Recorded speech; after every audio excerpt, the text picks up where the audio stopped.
Дін және мәдениет, ғылым мен білімнің дамуы. Археологиялық қазба жұмыстарының деректері оңтүстік Қазақстан мен Жетісу өңірінде түріктер арасында әртүрлі діни наным-сенімдердің болғандығын көрсетеді. Оған орта ғасырлық қала орындарынан табылған ескерткіштер қатары дәлел. Мәселен, отқа табыну, жануарларға табыну, өсімдіктерге табыну. Қала орындарынан қақпақ тұтқасы, қошқар мүйізіне, құс айдарына ұқсас жасалған қыш құмыралар көптеп кездеседі. Сыр өңірі қалаларынан табылған ескерткіштер қойға табыну салтының болғандығын көрсетеді. Оғыз тайпалары өздерінің шыққан тегін қоймен байланыстырып, қорғаушысы ретінде оған табынатын болған. Осы кезде отқа табыну да кең тараған.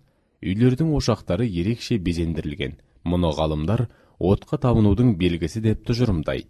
Сонымен қатар, 10-12 ғасырларда түрік тайпалар арасында басқа өркениеттерде пайда болып дамыған діндер де кең тарады. Осы ауданнан қазып алынған христиан шіркеулерінің орындары, христиан діні нышандары, крест пен көгершін бейнеленген.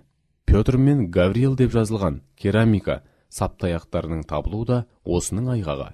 960 жылы ислам Қарахан мемлекетінің мемлекеттік діні деп жариялады. Осы кезде қалалар мен қыстақтарда мешіттер көптеп салына бастады. 12 ғасырдың екінші жарысында қыпшақтар арасында да ислам діні ене бастады. Қазақстан жерінде туып өскен философ, энциклопедияшы, ғалым, мұсылман шығысында Аристотельден кейінгі екінші ұстаз ретінде белгілі болған Абу Насыр Мұхаммед ибн Ұзлах ибн Тархан әл-Фараби шығыс пен батысқа 10 ғасырдың бірінші жартысында мәлім болды. Ол 870 жылы Отырар, Фараб қаласында дүниеге келді. Руы қыпшақ, әкесі әскери басшы адам болған. Әл-Фараби қол өнері шеберлігін және ғылым негіздерін Отырардың медресесінде игерді. Әл-Фараби музыканың заңдылықтарын зерттеп, оны екі тараудан тұратын музыканың үлкен кітабы атты күрделі еңбегін жазған. Бұл еңбек көп уақытқа дейін Европа елдерінде музыка тарихынан оқытылып келген. Әл-Фарабидің жазуынша, табиғат көркі, аспан шырақтары, жердегі көрік, музыка, дыбыс. Ол бірнеше ғылыми еңбектердің авторы. Олардың қатарында ғылымдардың пайда болуы, ізгі қала тұрғындарының көзқарасы жөнінде, азаматтық саясат, бақытқа жету жөнінде тағы басқалар бар.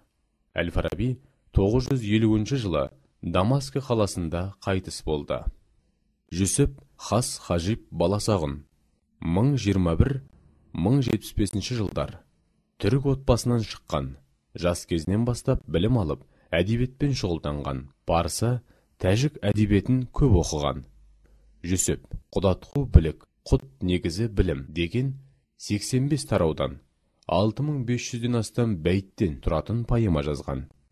Құдатқу білік, мазмұны ел бірлігін сақтау, елді көркейту, қорғауға, өнер, ғылым білімді дамытуға шақырады. Ақынның көтерген мәселесі адамның кемелдену жолдары.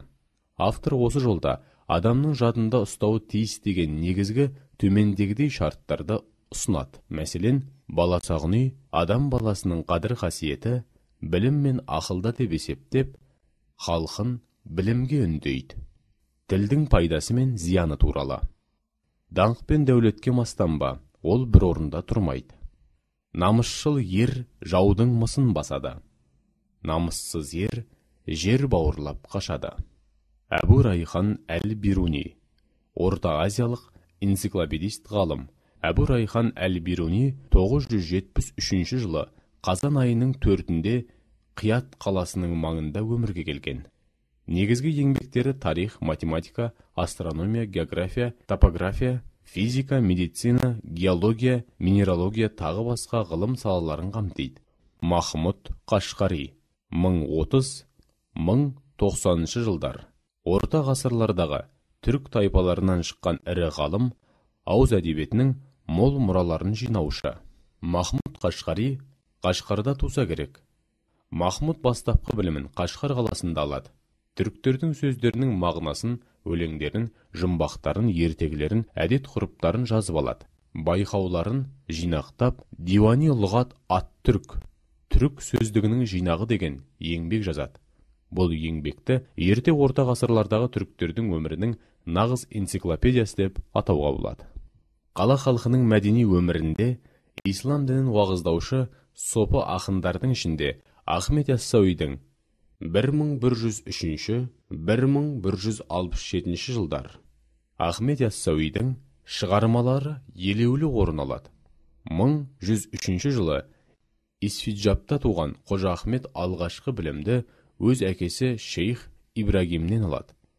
Ол оңтүстік Қазақстандағы түрік халқының арасында ислам дінінің тарауына зор әсерін тигізді.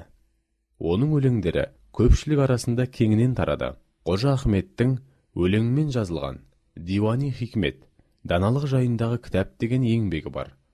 Еңбегінде ақиқатты, шындықты, адалдық пен тазалықты уағыздаған.